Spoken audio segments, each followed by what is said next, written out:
Village Paul, créé au début du XVIIe siècle par un pasteur nomade du nom de Sogui, est devenu aujourd'hui une grande agglomération de plus de 30 000 habitants. En 4 siècles d'existence, Ourossogui, jadis petit village d'agriculteurs et d'éleveurs, est devenu un véritable carrefour économique. Aujourd'hui, les habitants de la région de Matam font tous leur marché à Ourossogui. On y trouve du tout. Même s'il n'y a pas encore d'industrie dans la ville, on peut quand même noter la présence de 5 banques, 5 stations essence, 3 hôtels, un supermarché, un centre commercial, un bureau de poste et un marché de dimension régionale.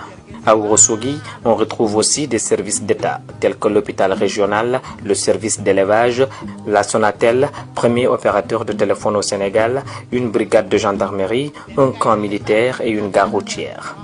Sur le plan de l'éducation, il y a 5 écoles élémentaires, un collège, un lycée, 2 cases de tout petit, l'équivalent de la maternelle en France, mais aussi plusieurs écoles coraniques. Quand on arrive à Ourossogui, la première chose qui attire notre attention, c'est sans nul doute l'organisation sociale de ses habitants.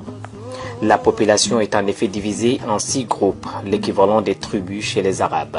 Il s'agit de Djabi Diama, Dembere, Boubou Aoudi, Fulbe Yirlabe, Djadjabe et Nyang Nyangbe.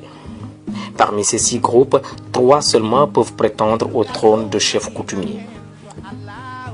Sur le plan religieux, Ourossogui compte 15 mosquées et plus d'une vingtaine d'écoles coraniques, dont le summum n'est autre que l'université de Thierno Aliou Thiam, qui est un véritable temple du savoir.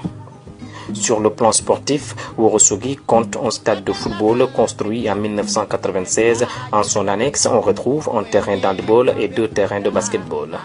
Sur le plan politique, la ville de Ourossogui, érigée en commune en 1990, a connu 4 maires. Le premier maire élu, Feu El Hadji Djibi Bass,